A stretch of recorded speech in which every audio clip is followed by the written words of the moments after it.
Middle East Program and International Security Studies. And I also wanted to recognize the Wilson Center's president and director and former Congresswoman Jane Harman. Thank you for being with us. Thank you for doing this. Well, it seems like we say this all the time, but I'll say it again now. The U.S.-Pakistan relationship is at a critical point.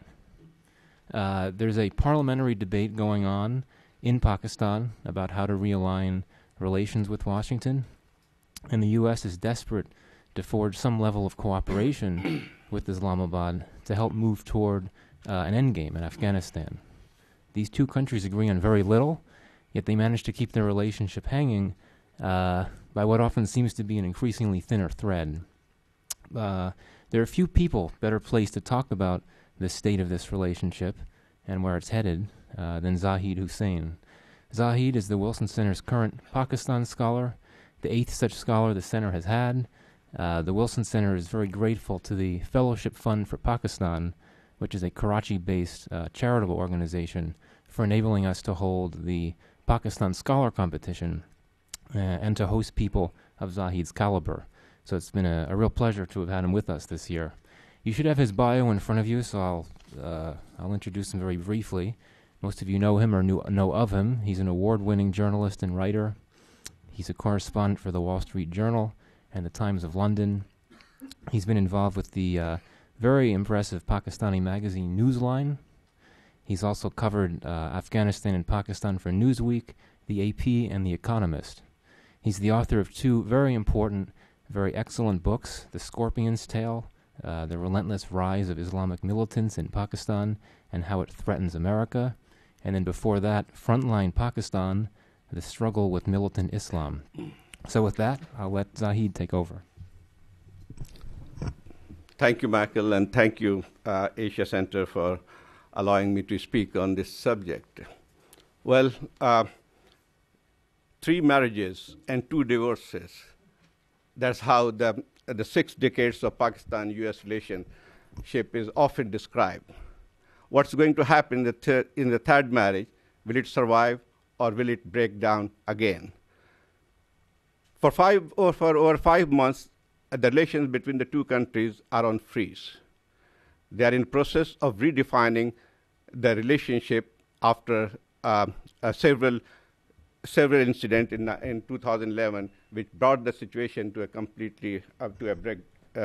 a breaking point. Pakistani Parliament is in the process of resetting the policy, but unfortunately, it has actually descended into chaos. It's the first time that Parliament has been involved in this process, and this policy, which had earlier been a pure domain of the military establishment.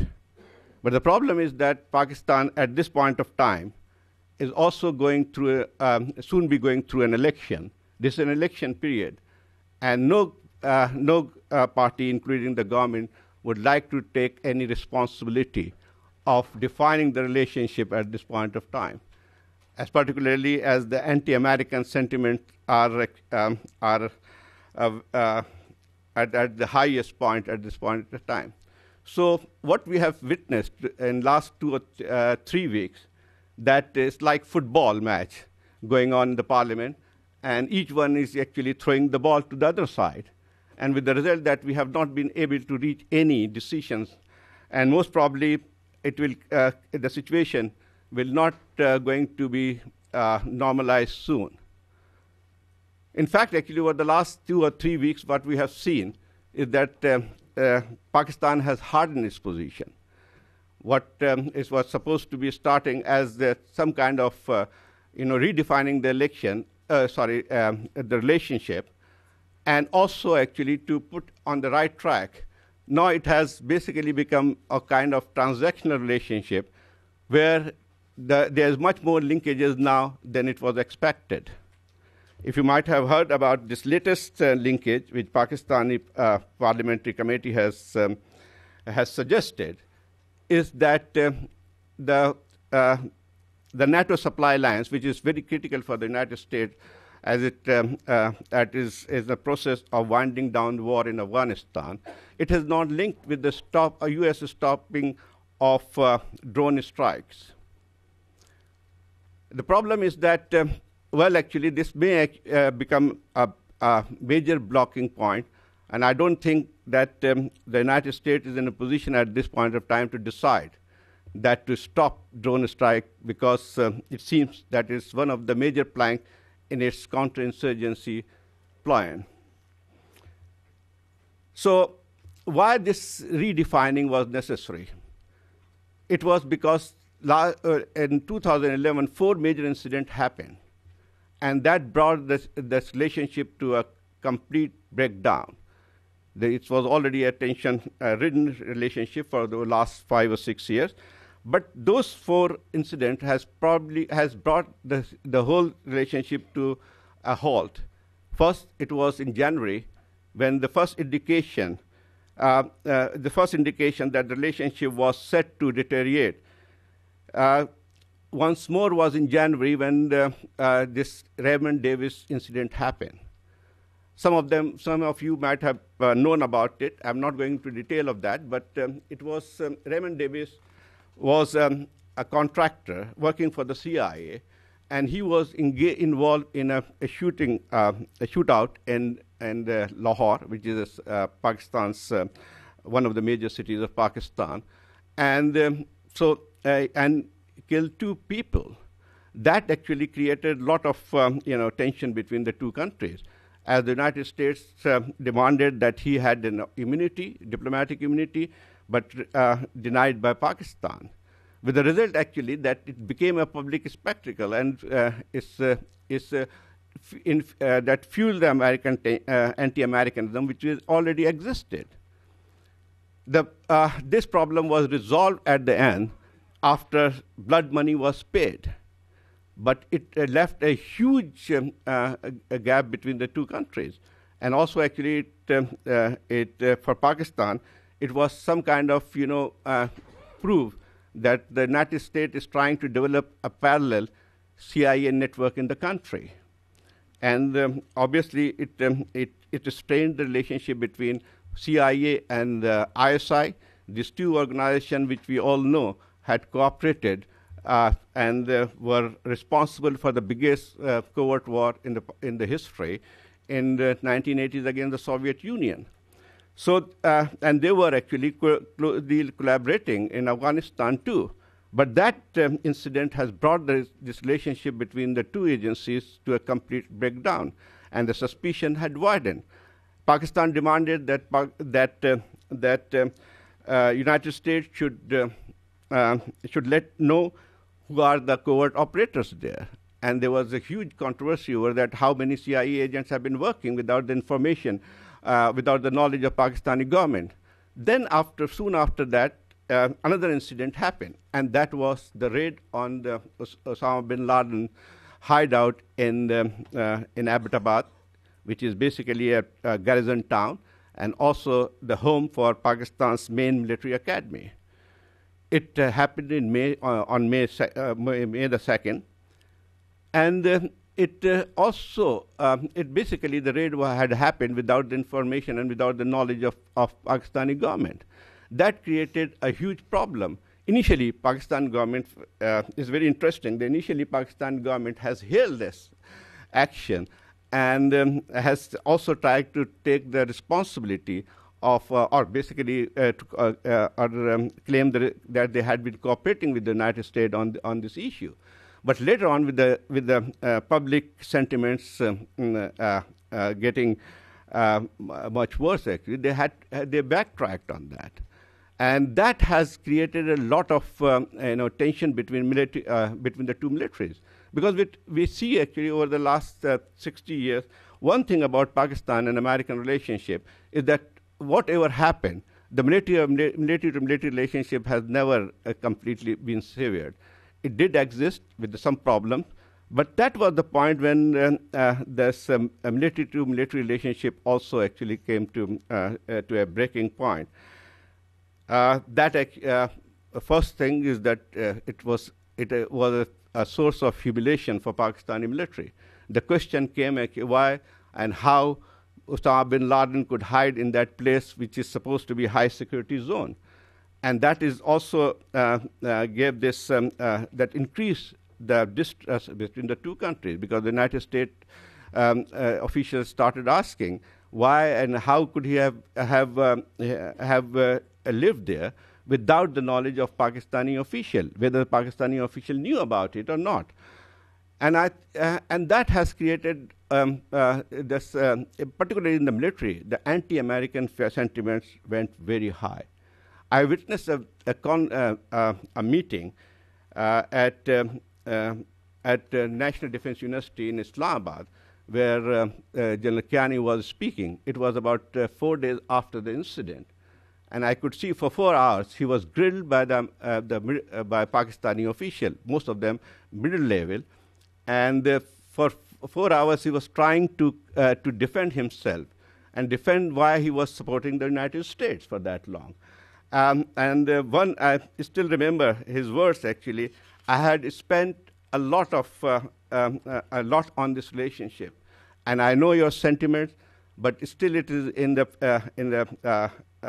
it is still in Pakistan interest not to break this relationship. But every question being asked to him, always I said that why should we have this relationship at all?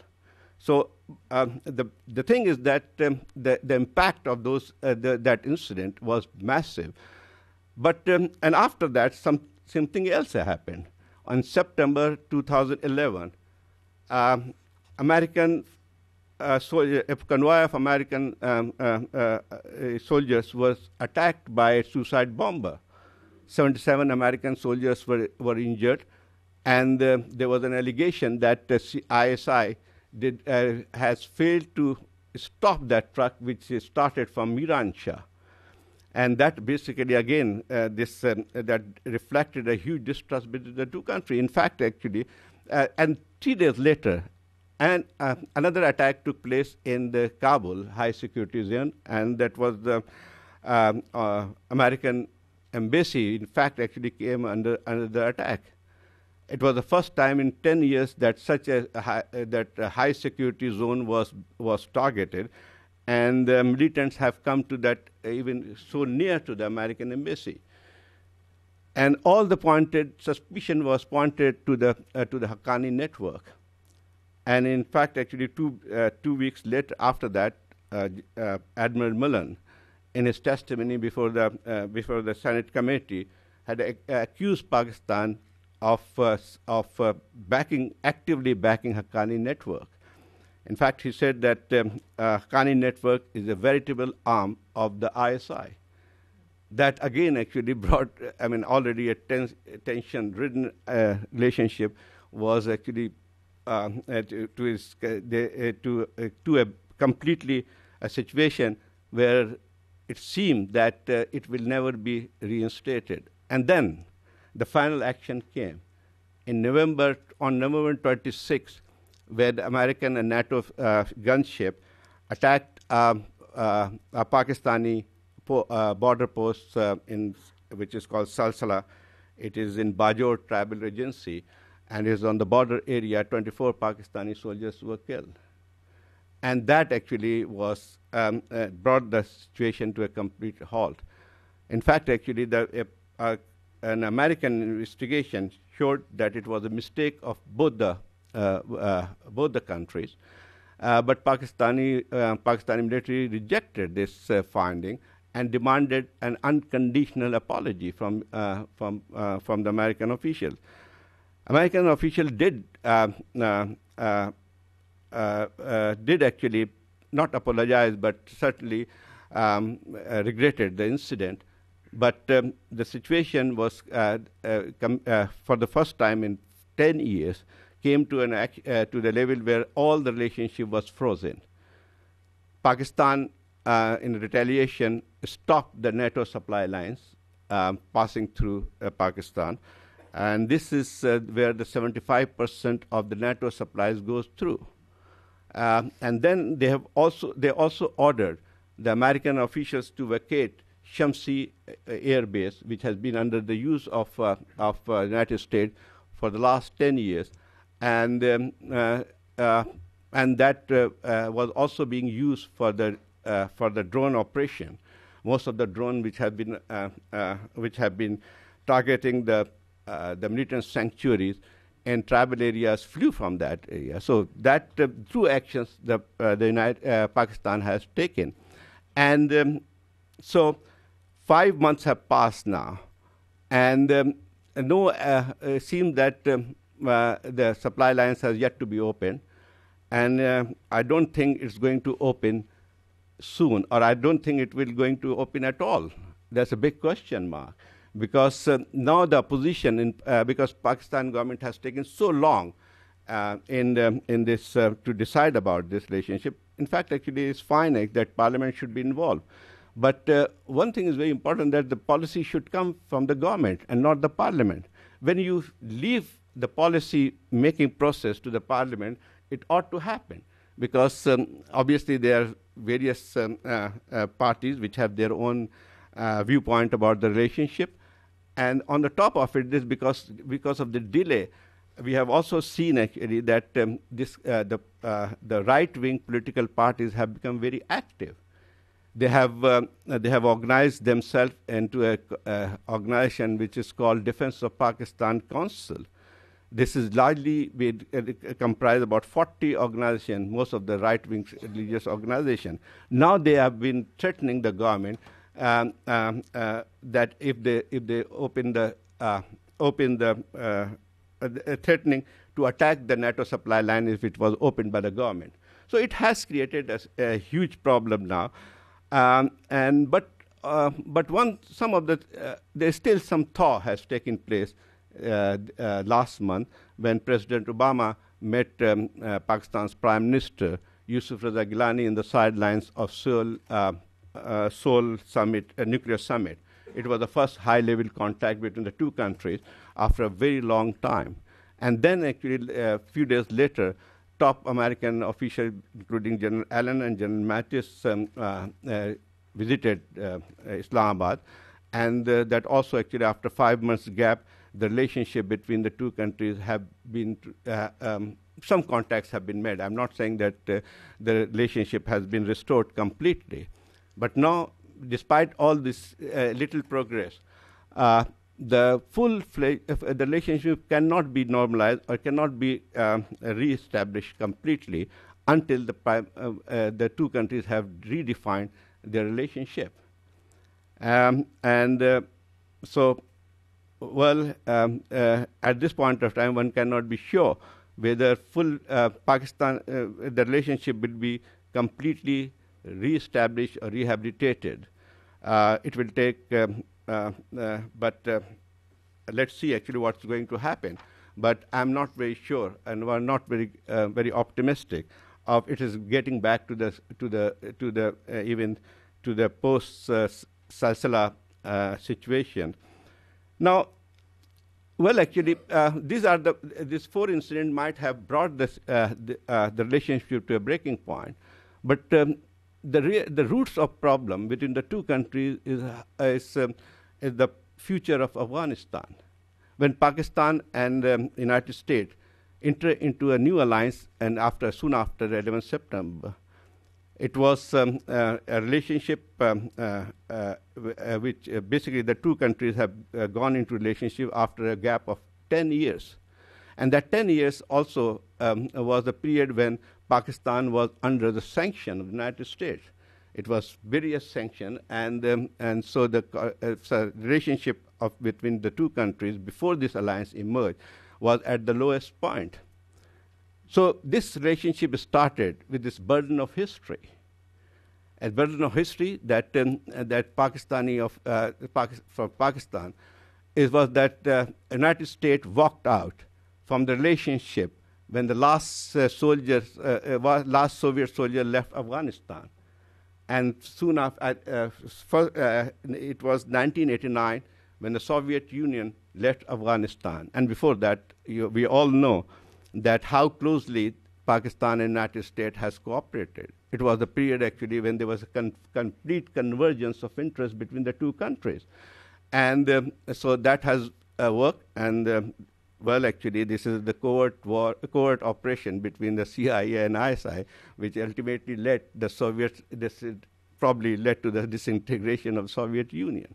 So that that was a feeling of bitterness in Pakistan. For 10 years, I'll say not only Pakistan was under sanction, but even the training of Pakistani military officers in the United States was stopped.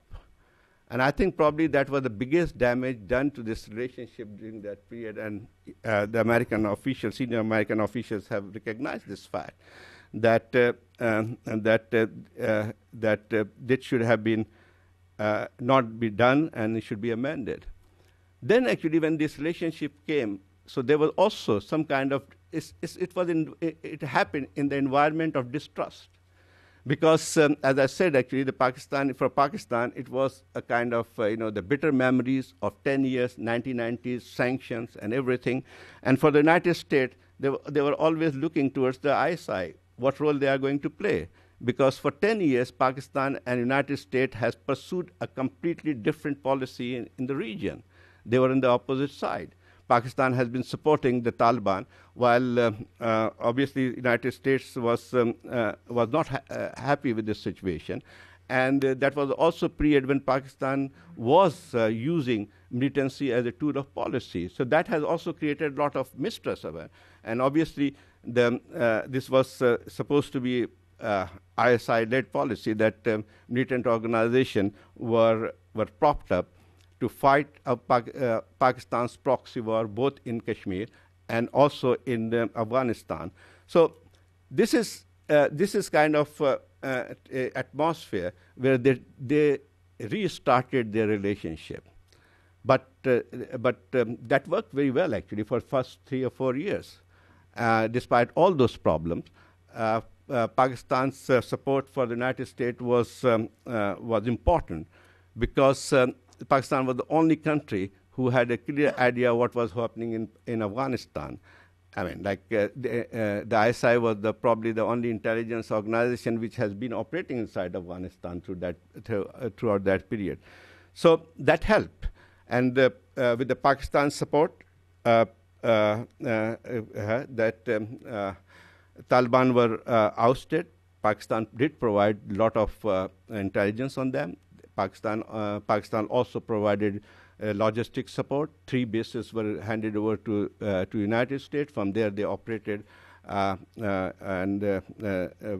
in Afghanistan. So that worked very well. And also, for 3-4 years, we see that there was a huge cooperation between the 2 intelligence agencies, and that was the reason why Pakistan with the cooperation of the United States were able to apprehend more than 600 Al-Qaeda leaders or operatives, including some of the top leaders, Khalid Sheikh Mohammed bin al-Shib, Abu Zubaydah, and Al-Libi, and so many other operatives were captured from Pakistan at that point of time. But the real problem started in 2005, when the insurgency in Afghanistan started picking up. It intensified. Before that, 2005, 2004, there was Taliban were not on the U.S. radar at all, and there was general feeling here that Taliban have been defeated and their history. That's what I used to often hear about Taliban.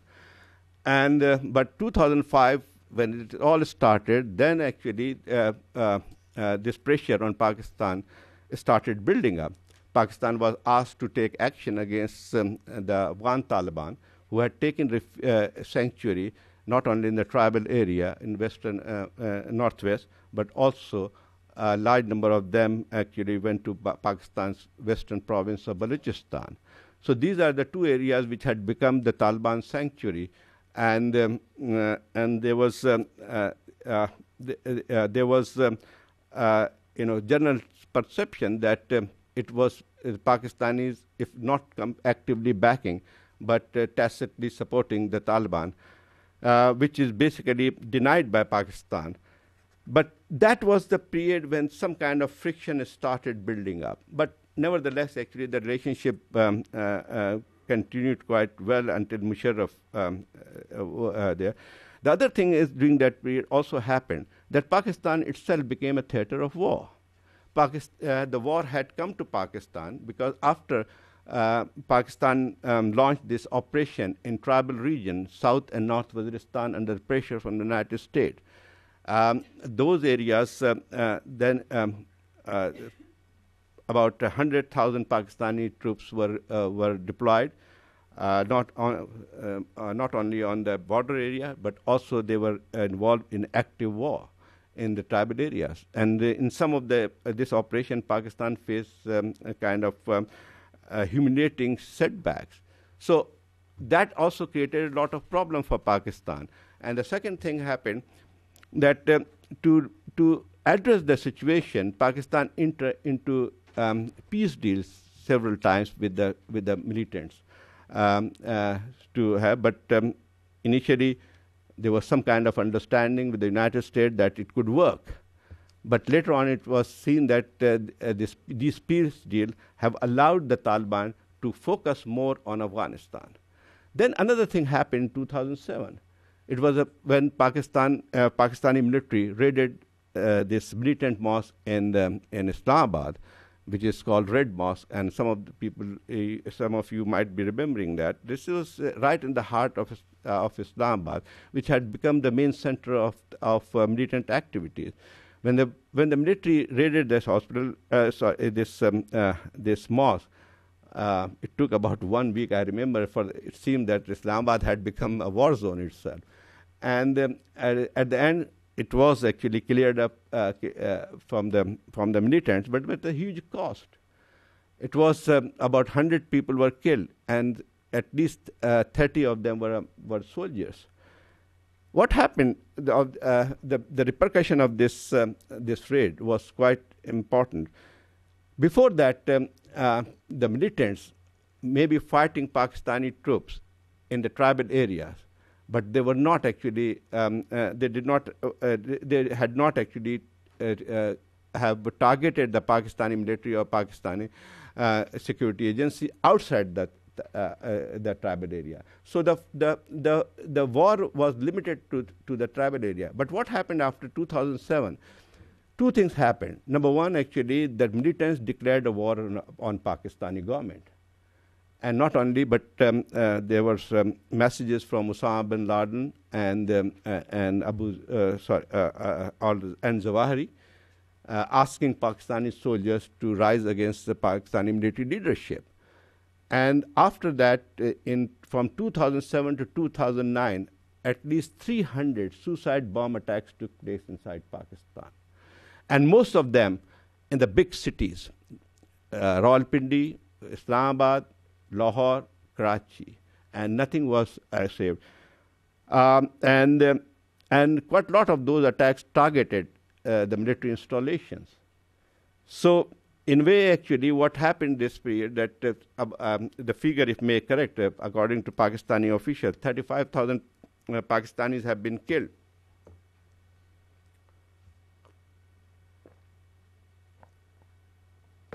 In the 35,000 Pakistanis have been killed in these attacks. And 3,000 Pakistani soldiers also have died, and hundreds of others injured during this battle. Then we have also seen during that period that Taliban, in fact, actually, then, one more thing happened in 2007, was the formation of Tehreek-e-Taliban Pakistan. Before that, the militants were, Pakistani militants, particularly the tribal militants, were more interested in fighting against the American forces across the border, but they did not have Pakistani specific agenda. The formation of Tehreek-e-Taliban Pakistan also indicated or signaled the formation of an organization which has a Pakistani specific agenda. They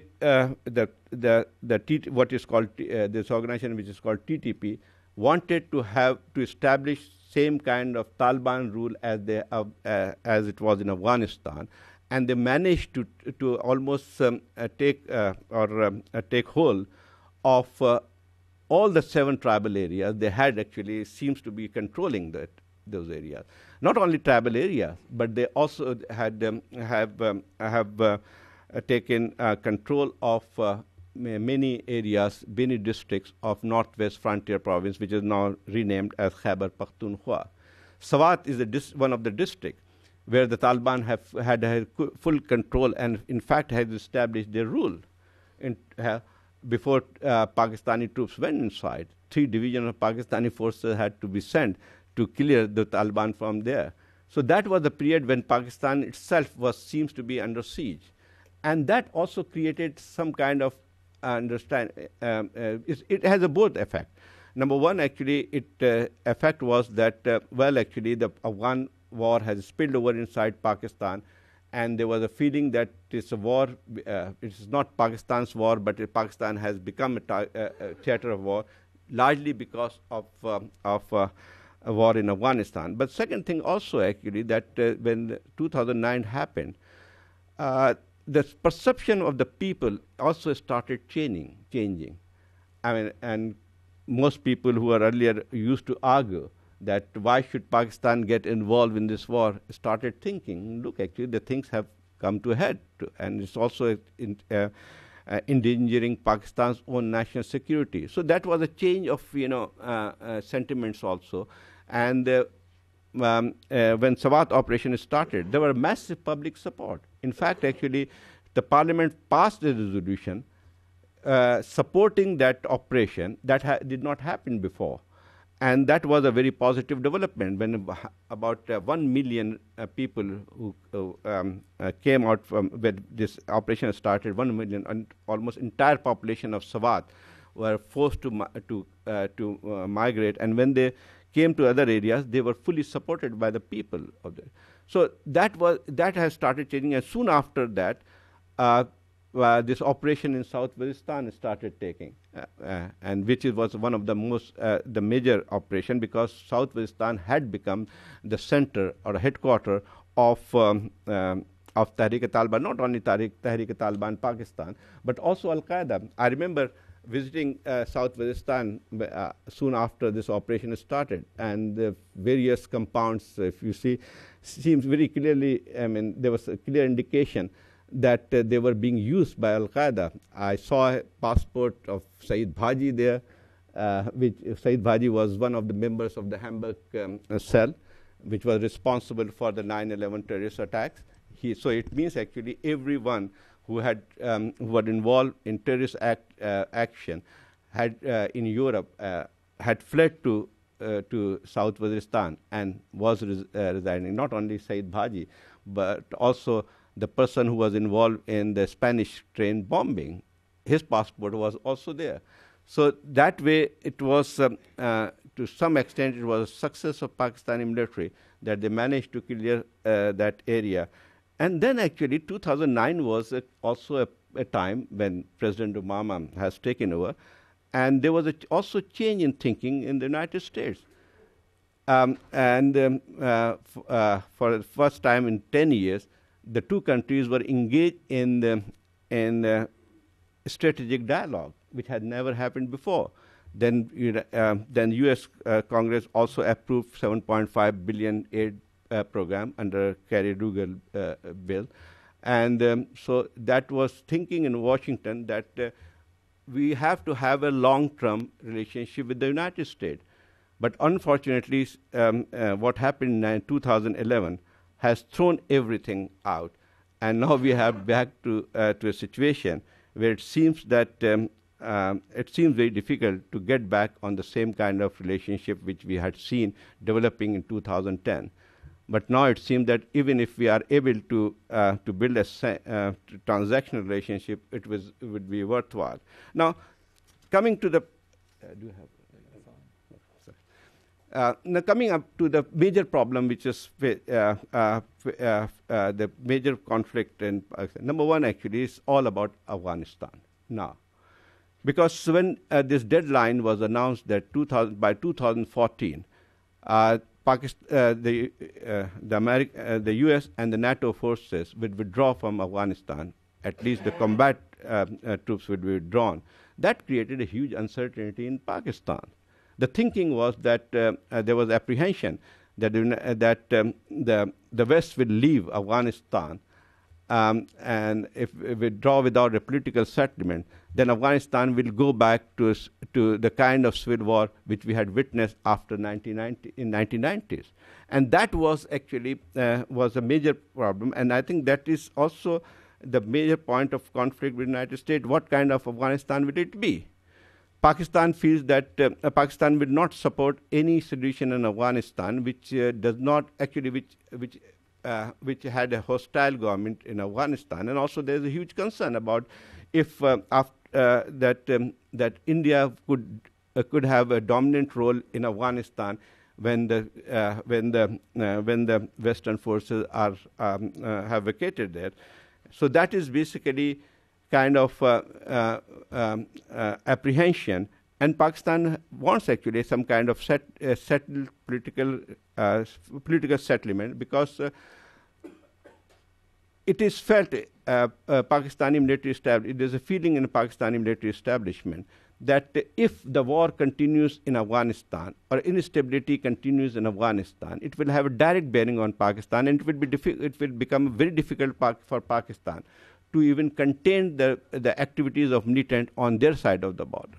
Other thing is that, which is not understood fully, that this war in Afghanistan or in the region, it has become largely a Pashtun war.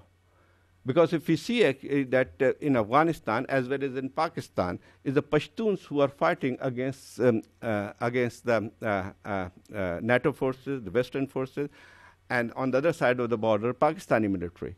So that is basically a major concern for Pakistan, that if this war continues or the instability continues in Afghanistan, that will become a regional war, which is already, some of the symptoms are already there. So how to tackle with there?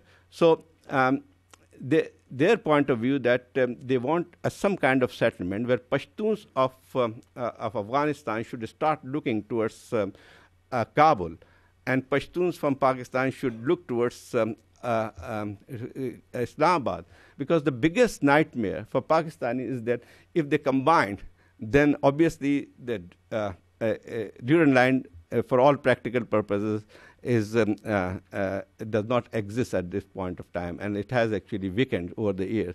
So if this situation continues, then it will be very difficult for Pakistan to contain this Pashtun uprising. Now, there's a lot of thinking about in Washington that Pakistan wants some kind of client government in Kabul, like Taliban. They want to the reinstatement of Taliban in Afghanistan, which is not correct at all. I mean, like they have learned their lesson. 1990 is when they started supporting the Taliban, when they prop up this Taliban regime in Afghanistan, it was a completely different situation. I'm not supporting it. I'm not. It has a huge impact on Pakistan. Like the thinking behind the support for Taliban was that it will provide a strategic depth to Pakistan. But in fact, it happened other way around. That the Taliban got a strategic depth inside Pakistan. So this is the lesson which they have learned. The second thing is that at that point of time, they did not have any problem inside their tribal areas, in their Pashtun land. Now, actually, Pashtun areas in Pakistan is basically have become the center of fighting. So, if the supporting the Taliban like the greatest nightmare for Pakistan administration at this point of time, that if Taliban take over Kabul, that will be actually, they will not stop there, and nothing can stop them from taking over Pakistan's tribal areas.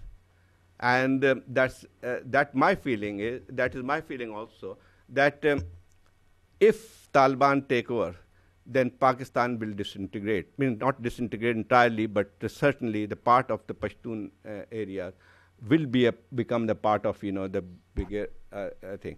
The second thing is about continuing or the civil war. The civil war will also have an impact on Pakistan, direct impact, because then already this Pashtun area will be sucked into it. They are already part of the problem inside Afghanistan, and if the civil war intensifies there, then actually it will be very difficult for the tribes to stop the tribesmen to crossing over the borders, and the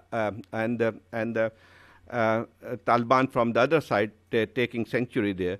So this is also the scenarios. Pakistan is not actually will be, in fact, will be in favor of Pakistan. The third scenario, which is basically very important for Pakistan, is some kind of political settlement happens before the withdrawal starts.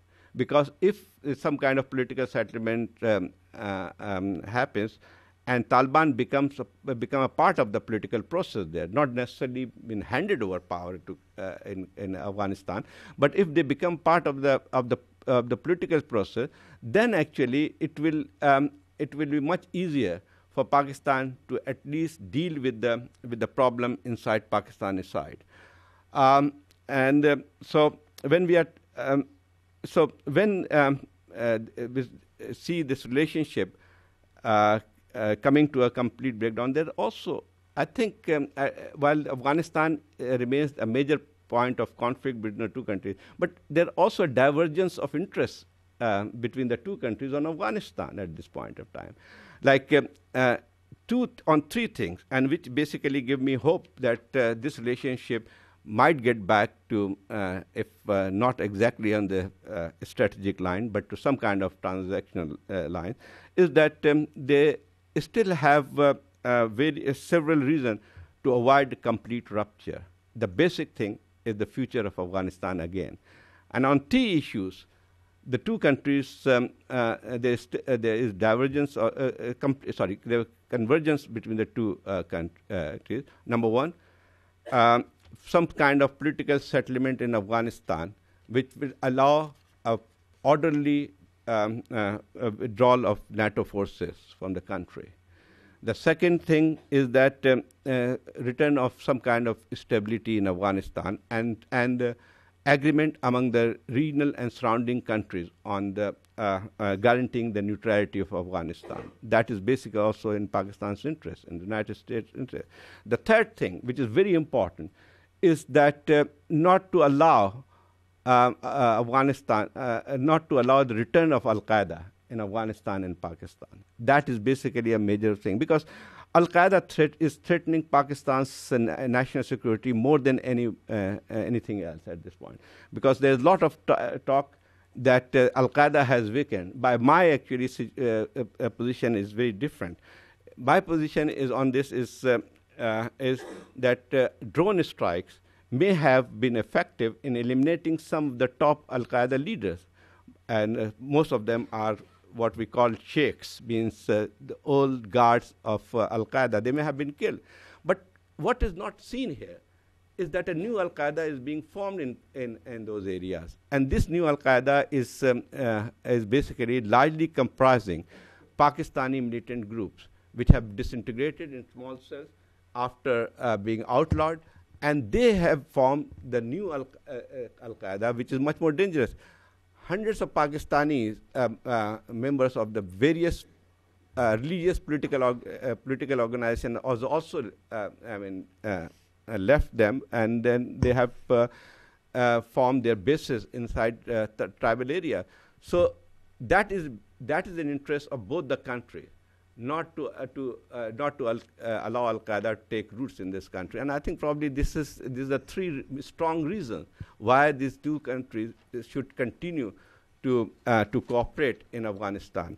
The other thing which is I would like to mention about a major problem between the two countries, and I think probably it has become a major source of tension and anti-Americanism in Pakistan, is drone strikes.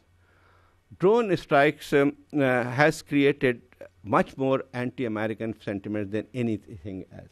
And this is a kind of war, a secret war, where it has not been fully acknowledged, publicly acknowledged in the United States. And for the Pakistan government, though, until recently, they have been cooperating with the United States in that, it was difficult for the Pakistan government even to justify that war to the people. And if you can't justify any action, you can't mobilize public support. The other thing is that it's a big question mark that in the long-term effectiveness of this action is that it says that several Al-Qaeda leaders have been killed. But when Al-Qaeda leaders have been killed, one have not a clear idea about 4,000 others. Who are those people who are killed? So the collateral damage, even it is minimal, it has caused public sentiments to rise, and is one of the things which has helped the militants to get more recruitments.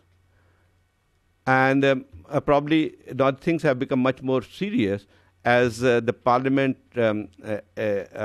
has suggested to link opening of NATO supply lines with the U.S. stopping the drone strike. Thank you, sir.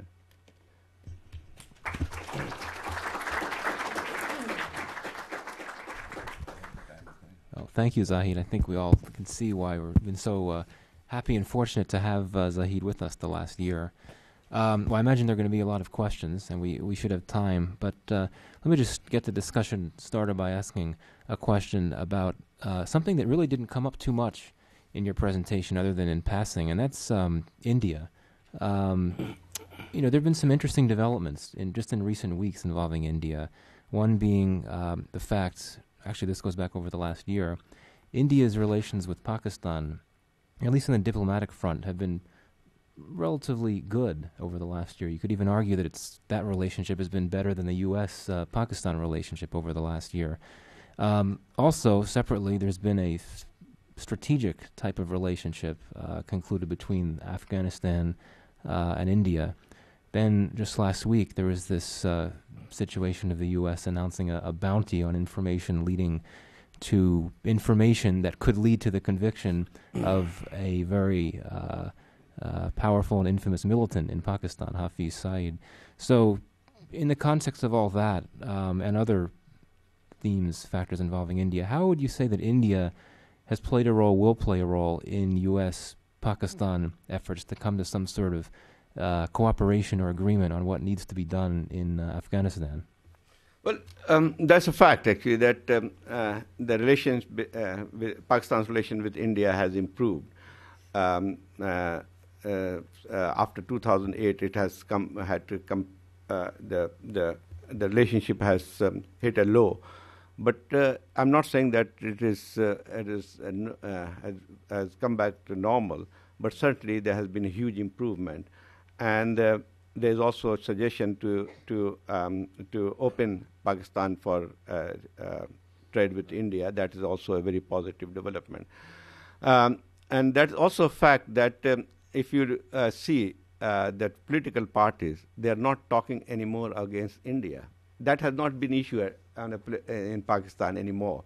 But certainly it's much more anti-American. Like if you read in Pakistani newspapers, you will find every political leader questioning Pakistan-U.S. relations, but you will not find much actually about questioning improvement relations with India. So I think probably one thing, at least that part is positive, that the atmosphere is much better. The other thing, but still a kind of sticking point, is in Afghanistan. Look, Pakistan's the biggest nightmare, and which has actually which has dictated Pakistan's policy on Afghanistan, has been a fear of two-front scenario. Like they have on the eastern side of the border, it's an Indian border. It's about 1,500 to 2,000 mile long borders with India. The second, then, western border with Afghanistan. So the nightmare is that if they join together, then that will create a huge problem for Pakistan, and that has dictated Pakistan's policy for the last 6 decades. And don't forget about that. That relations between Afghanistan and Pakistan has not been very conducive, except for a period when Taliban were governing Pakistan. And all through that period, the relations between India and Afghanistan has been quite friendly. So that has been what happened when Afghanistan, this new government came to being, which is basically a Northern Alliance government. And if you have followed the situation of Afghanistan, traditionally Pakistan has been supporting the Pashtun militant groups in this Afghan civil war, and Indian and Iran have been supporting Northern Alliance, and that traditionally been their alliance. But when Northern Alliance took over Kabul, then actually the Indian influence has increased massively. Some of the fears of Pakistan is, I would agree, that is on the verge of paranoia. I mean, it is not possible for India to have a much greater role than what they have their influence. They do not have that 1,500 miles border with Afghanistan, which Pakistan has. So, but still, this has been a major, stumbling block in further progress in the relationship between the two countries, and it's also one of the reasons of Pakistan's position on Afghanistan at this point of time. So, I think there's a possibility that the two countries would talk on Afghanistan, apart from actually on other issues which matters, which is directly related to the two countries, but they can also resolve this problem through a dialogue, because I think both understand it's in the interest of both the country to bring some kind of stability in Afghanistan, and so that could be. But it all depends actually how the situation develops in the next few years.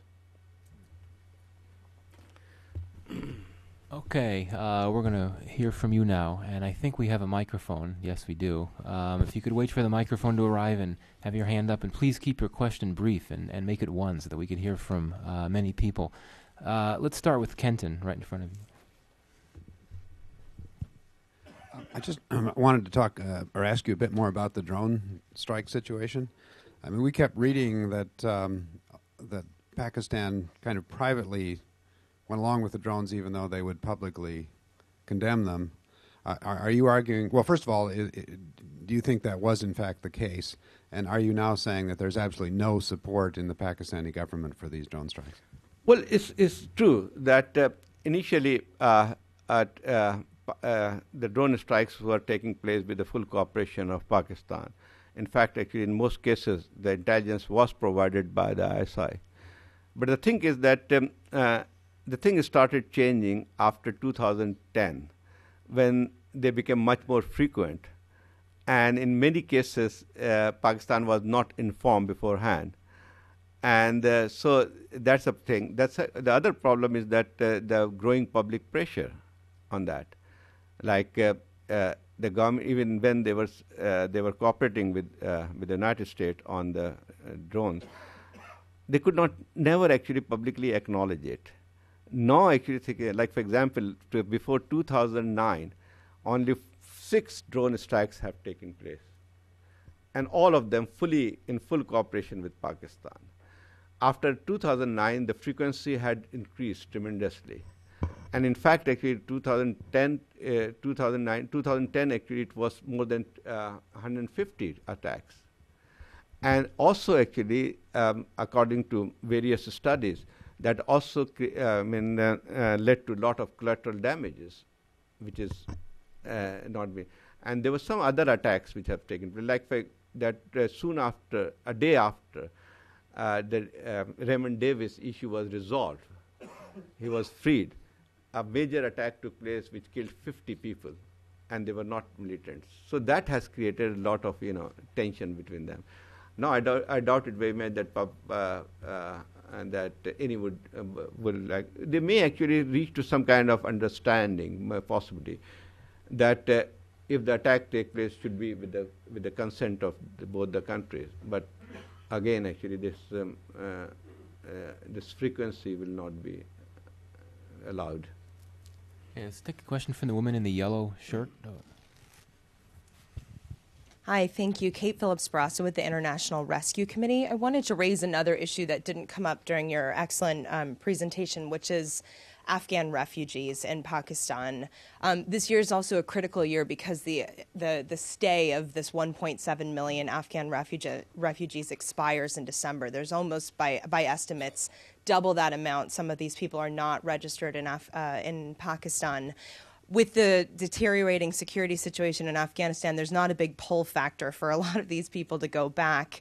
But I'm wondering, in light of these geopolitical complexities and the sort of all-time low relationship between the U.S. and Pakistan, what should we expect to see out of the negotiations? There's a high-level summit in May to discuss this very question in Geneva.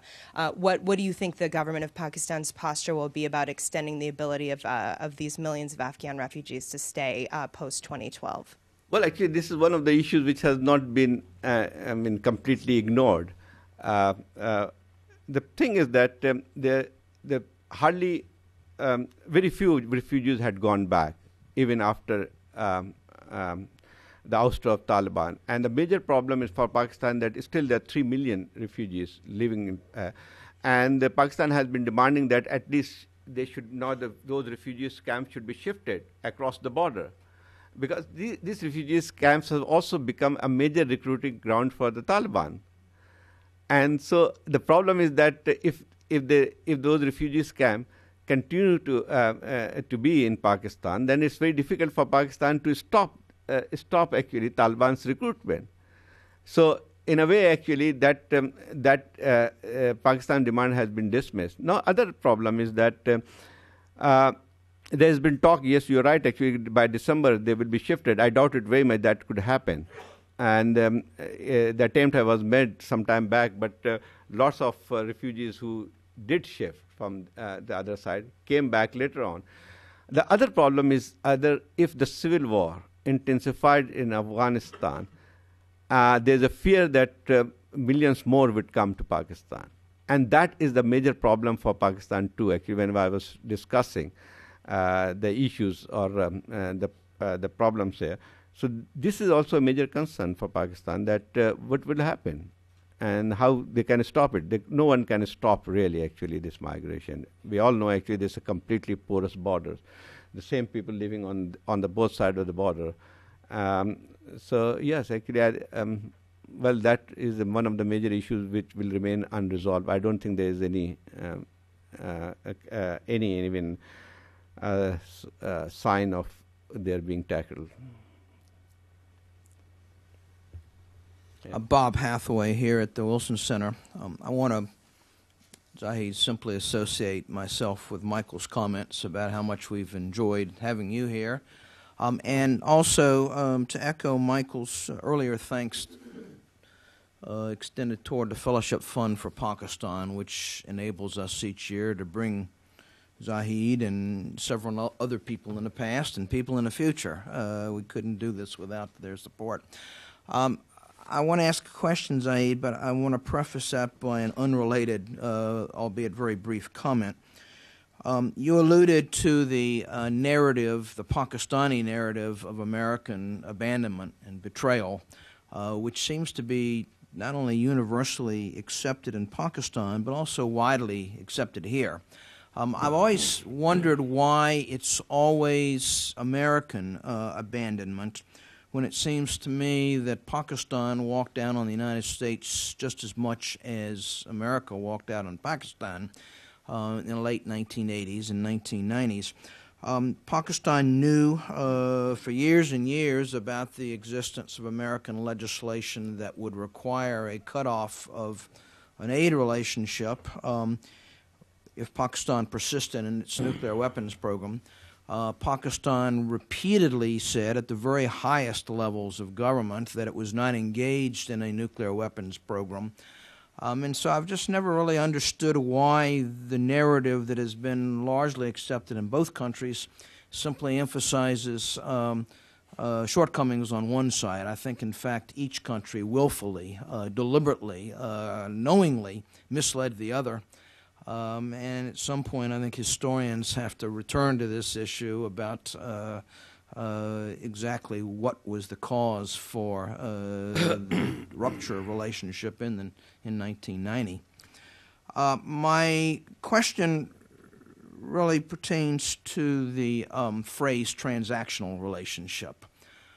For a number of years, again, both in Pakistan and the United States, this has been a phrase in disrepute. Pakistanis have complained that we have treated the relationship solely as a transactional relationship. We have acknowledged the same and said we'll do better. And yet I wonder in retrospect whether it's not simply time that we abandon the idea of creating a strategic partnership. Whether or not it's not simply time that we frankly recognize and admit that on many important, in many important areas, our interests simply aren't identical, don't even converge, and that there's really not a basis for a strategic relationship. What's wrong with a transactional relationship? Maybe doesn't it simply make sense to admit the fact that we can't do better than that a strategic partnership is at least one bridge too far, and therefore we simply put it on a transactional basis? And for instance, what's wrong with, for instance, saying that if the Americans convoy military and other supplies through Pakistan into Afghanistan, we simply don't pay for that and make it a very transactional relationship rather than pretend that the U.S. fight in Afghanistan is also Pakistan's fight, when indeed it's probably not. And I think there's lots of other areas, but the larger question is it in fact time to admit that a strategic partnership is an impossibility, and let's put this openly in a transactional basis? I think there's general agreement on that we cannot have, these two countries cannot have strategic relations. As you're absolutely right, actually, there's a lot more of divergence than the convergence on the long-term strategic view of the region. And I think probably this is not, well, actually there has been an attempt to turn it into a strategic relationship by Obama administration last year, and Pakistan was going along. But obviously it had to come to, both have come to the reality after this tension have grown up. So yes, actually, I agree that now there's a need for that transactional relationship. We should go for a transactional relationship, and I think probably this is one of the things which Pakistani Parliament recommendation, which is coming into, still not fully formulated, but some of the things which have come out is that they want actually this kind of transactional relationship, like it's kind of business-like relationship, where they are paid for for this NATO supply alliance. Simple as that, actually. There's any country, but my point is that it's slightly more than that. Afghanistan remains a major, actually, issue, which is in the where there's a need for some kind of cooperation there. So it is not just transactional; it is something to do with their long-term regional stability. So it can be transactional on various issues, but some of the things they need to have some a clear cooperation because their interests coincide. As in the case of future of Afghanistan, some of the things may not be fully. And yes, each country have their own national interest. As Pakistanis sometimes say that that it's very easy for the United States to withdraw and go back to their own country, but it is not it's not easy for Pakistan because Pakistan cannot change the neighbors. So this is one thing. The second thing about Pakistan walking out of the relationship. Look, actually, this is a little bit more complicated. I'm not saying that the Pakistan expectation was wrong completely, that this relationship which started will remain, always remain, because each country, the relationship is based on mutual interest. So when there was mutual interest or the convergence of interest for the both countries in 1980s, they went along, and obviously it had to, could not have been expected to be the same as things have changed.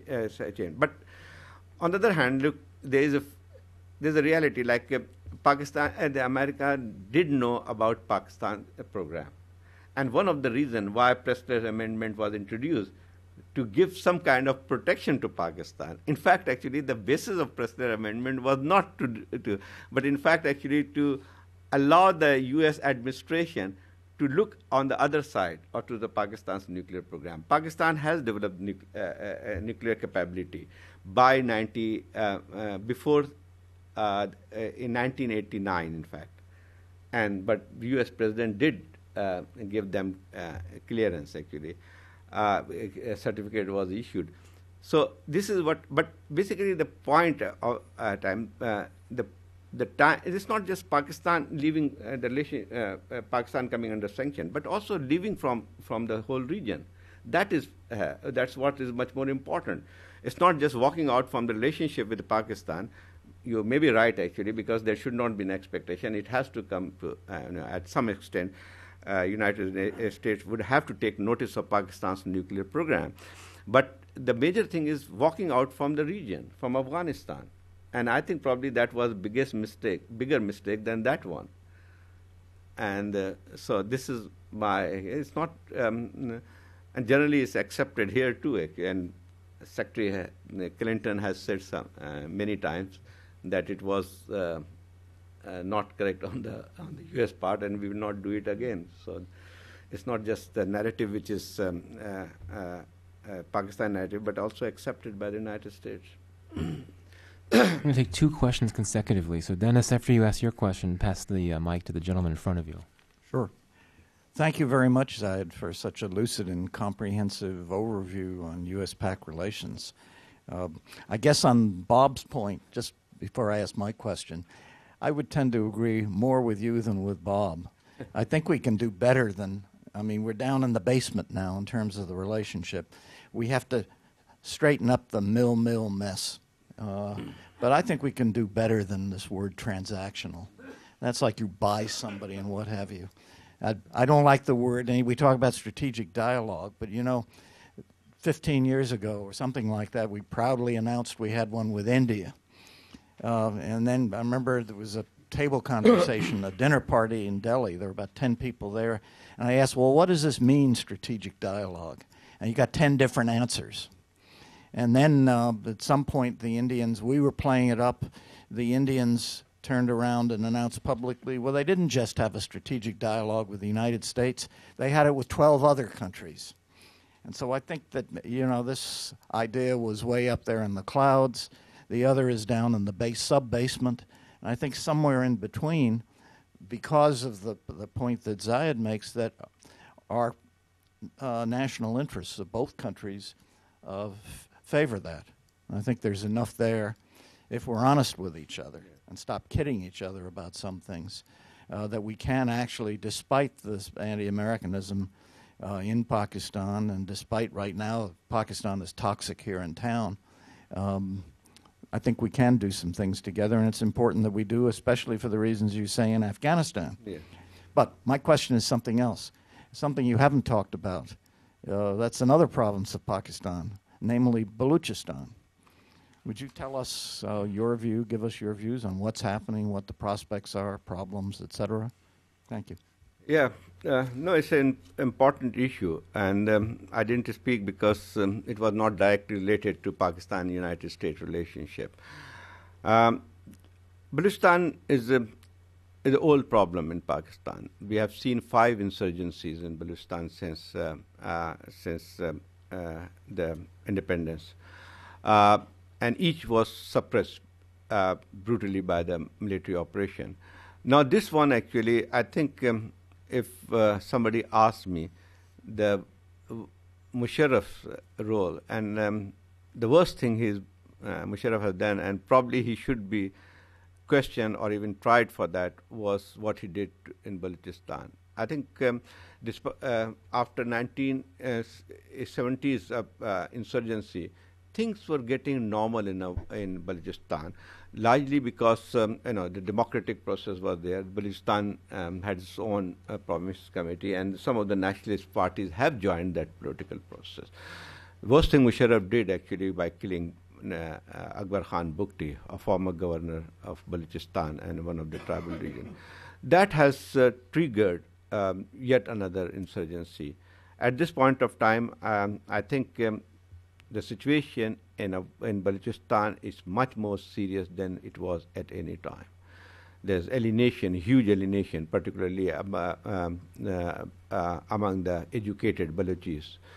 But it happens, as it happens in this region, we have seen, whenever there's a trouble, each country wants to exploit the situation. We have seen in Pakistan doing it with India.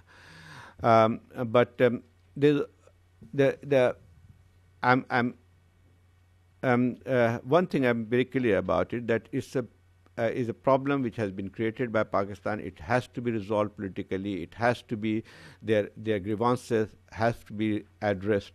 And I think probably there's a genuine demand and genuine actually movement there. But on the other hand, what has complicated the whole thing is that the involvement of India. And I think probably it is not like they had created this situation. I would not say that they have created this situation in Balochistan, but certainly it's much easier in this region to just throw a few $1 million and keep it alive, the whole thing. So that has one thing that has made the situation a bit more complex. Then other thing is that most of those the insurgent leader had taken refuge in Afghanistan. That has happened earlier too. When in 1970s we have seen actually the Balochi leaders operating from Afghanistan across the border. And so there's a history between the two countries of providing sanctuary to each other dissidents, and that's has become a big issue. And Pakistan's allegation is that they are being trained by the Indian military. How far it's correct, I don't know, but certainly there is some kind of involvement. But it does not. It should not justify what is Pakistan doing. I think probably now there is realization. I hope it could work, but that there's a talk about negotiations and trying to resolve some of the issues, but it has become much more complicated, and we have lost a lot of time. It could have been done much earlier than now.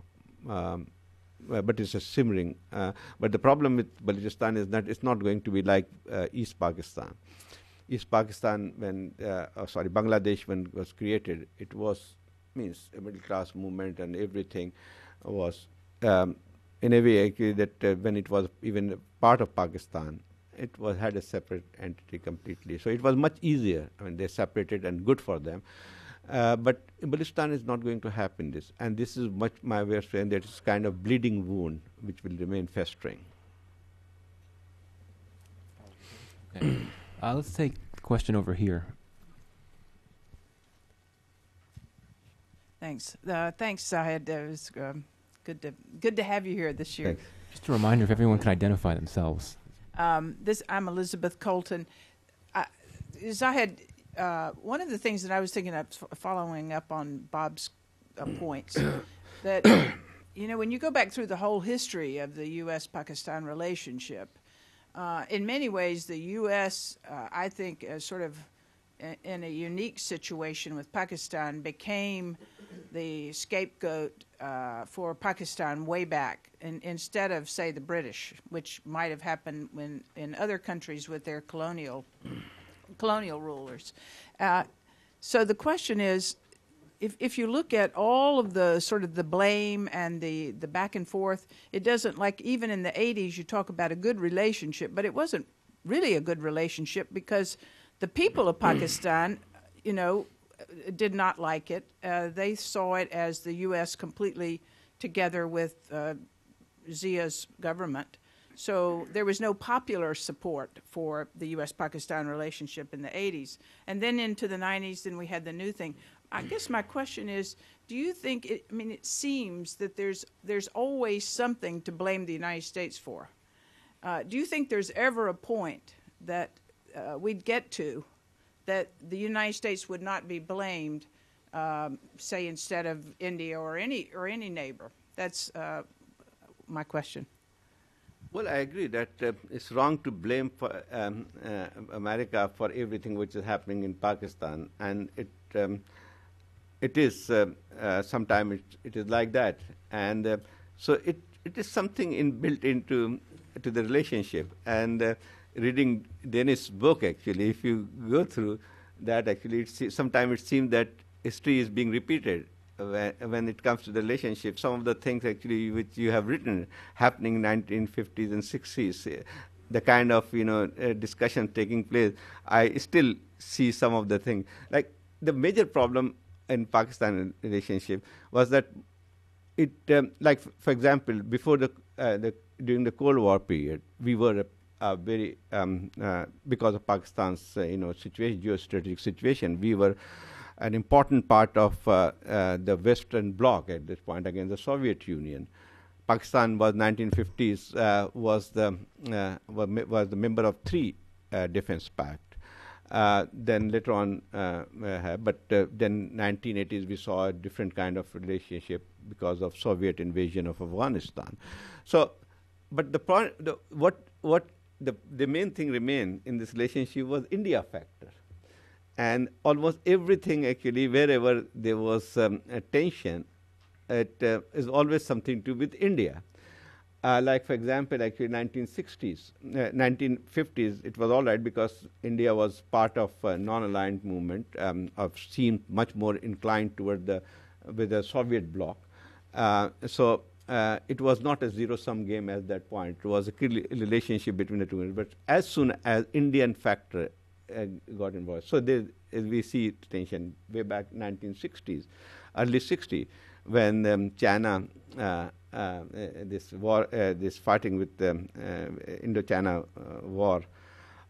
Then actually the Americans, in fact, actually supporting and wanted Pakistan also to cooperate with that. So that was the period when things have, how can you actually treat us on the same level as with, or India, how can you treat India at the same level? So that has been the major irritant in the policy. Because then it's illogical also to some extent. Because, right or wrong, India seems to be a major, security threat to Pakistan. I mean, these two countries have gone to war 3 times and have been on the verge of a war on 2 other occasions. So that is kind of thing. So even if when they entered into this alliance with the United States, one of the factors was that actually to have that kind of to get security for themselves. And 1950s and 60s that helped Pakistan to build militarily, which was not possible otherwise. And so Pakistan's point of view was, for the United States, the support, military support, was largely because they wanted Pakistan to strengthen Pakistan militarily because, Pakistan's geostrategic position, because, to counter Soviet Union. Peshawar had an American base, Badabir base at that point of time. So it was also something to do with the overall U.S. strategy to contain Soviet influence. But for Pakistan, everything was for India. Like, for example, military, when they so if they get militarily stronger, it was not so much.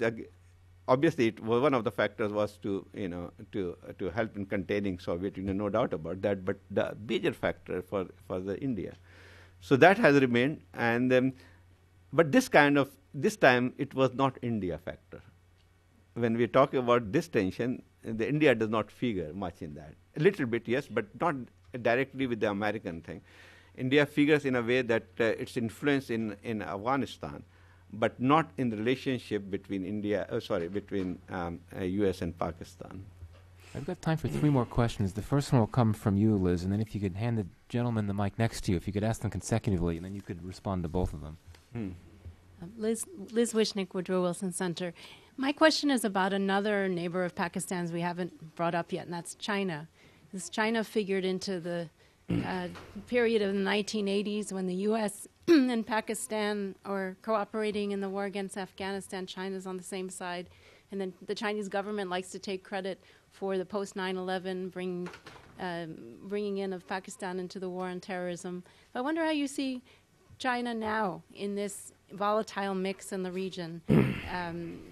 How is it, as a strategic partner of Pakistan and having a complex relationship with the U.S., how does it intervene, and what is its role in the post-2014 regional settlement? Okay, your question. Nadeem Yaqub, Voice of America. My question is regarding the Afghanistan settlement. During the last couple of years, we've been hearing about political settlement being the only solution for the end game to bring peace in Afghanistan so that the United States can withdraw. And one of the things that we've been hearing was the negotiations with Taliban. I just want to have a sense, what happened to that process? Where is it? What's the status of it? Is it still going on behind the scenes? Just a brief sense about it. Thank you.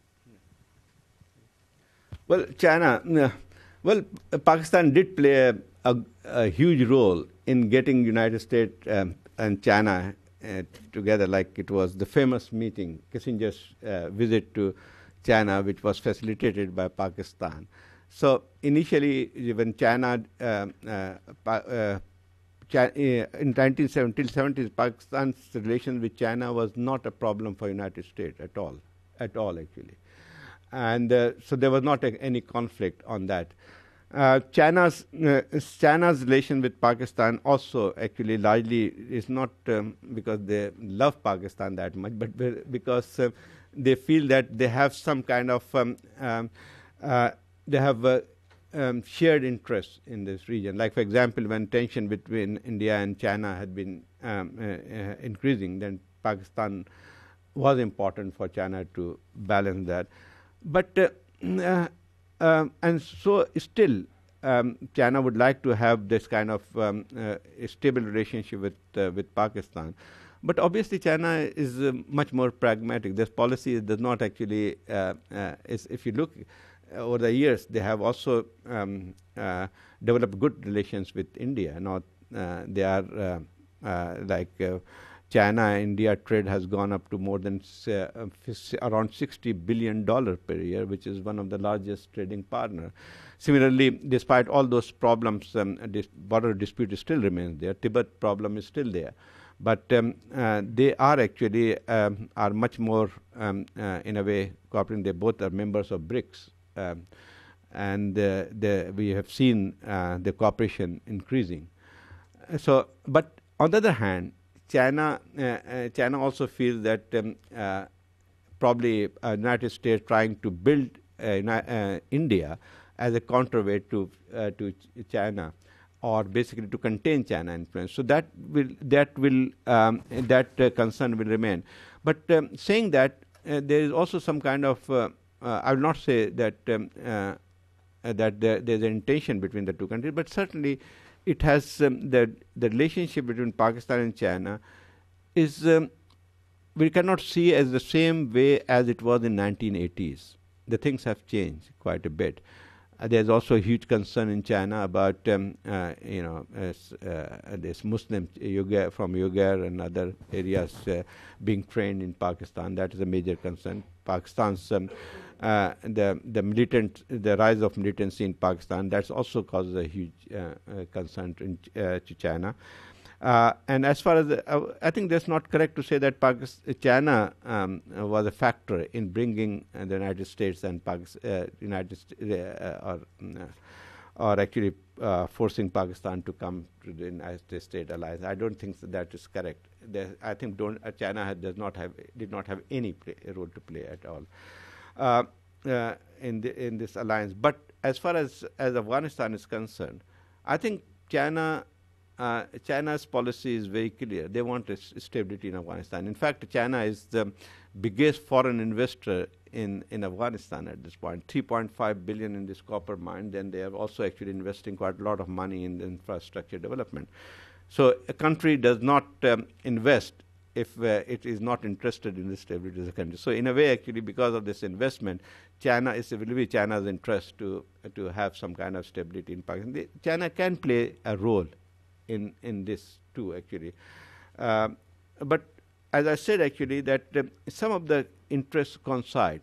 It's not just because of China, Pakistan can cooperate with this. Now, coming to Taliban, well, actually, I think it's still in a very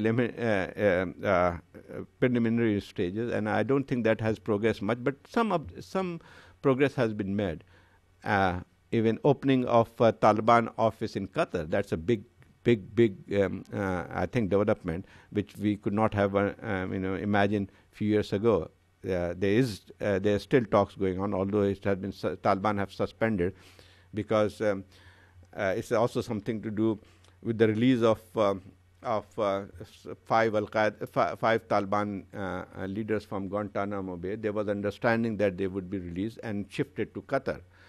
But obviously there's some legal hitch also here, and I think probably at this point of time, when President Obama is in election period, he will be also very cautious about that. But saying that, it's very interesting that despite this freeze in relationship between the two countries, Pakistan has been cooperating with the United States on the back channel, talks with the United States, because most of those Taliban leaders who are actually participating in the talks have been taken from Pakistan, and they are not settled in Qatar. So that way, it is that shows actually how despite all those problems, there are certainly area where their interests still converge hugely, and that is Afghanistan. Okay, Mark, you have the last question. Zahid, Mark Mazzetti, a really interesting talk today. Just a point you made toward the end of your opening comments about these drone strikes that are killing off all of these sort of old line Al-Qaeda leaders, but that under the surface, what you called a sort of new Al-Qaeda is forming, that's mostly Pakistani militants. And I'm wondering, to the best you know, what are the goals of these groups? Are these sort of aligned to sort of knock off the regime in Islamabad, the government in Islamabad, also in Kabul? Are they situated looking west like the original Al Qaeda was attacking the United States? I mean, what do these groups really want? The best that you know. Look, actually, this is not just Pakistani militants, but there are new recruits coming from Europe, large number of them. And I was recently reading one of the one article about there's a German colony now in North Waziristan, where the German most of them converts or also of Turkish origin are there. So, and there are many others from the European countries have taken place. At this point of time, I think probably they may not be. But also, actually, one thing more. If you see over the last several years, every terrorist attack or the attempt had linked to Pakistan. I was even in the arrests which have been made in France recently after that shooting. It shows that some of them were. This guy was this assassin had also trained in Pakistan. So that way, it still means they may not be active that much actually, and plotting for the West. But what has happened actually? There's some of the groups which have joined Al Qaeda. They did not have the global jihad agenda before. Now they have a global jihad. And I think probably if we don't see any new plots coming up, but I don't actually completely rule out it's happening. They may be actually just waiting for the Afghanistan situation, how the situation develops in Afghanistan. Maybe actually they are much more interested in seeing that once the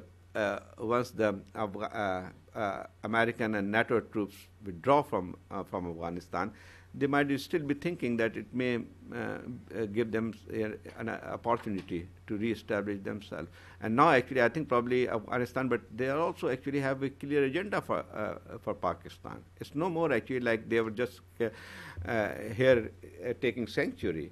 They have been very active, and most of the attacks which have taken place in Pakistan have this kind of the same kind of thing that. Mastermind Al-Qaeda planners have been Pakistani militant groups, and the executioner and the people who executed like suicide bombers were from Tehrik-e-Taliban Pakistan. So that kind of nexus has been developed, and they have a very clear agenda, I think, probably for Pakistan as well. I think they are not even would be satisfied only to getting back in Afghanistan, but they would like to make Pakistan their base as well. Well, thank you for your great questions. Let me just conclude on a public service announcement note. Every year we have a major conference on Pakistan here at the Wilson Center, and this year's will be on April 23rd, 2 weeks from yesterday. It's on the Pakistan-India trade relationship. We have flyers, and we even have an agenda ready outside, so please take a copy, and we hope to see you there. Thank you for coming, and let's all give a round of applause for Zahid.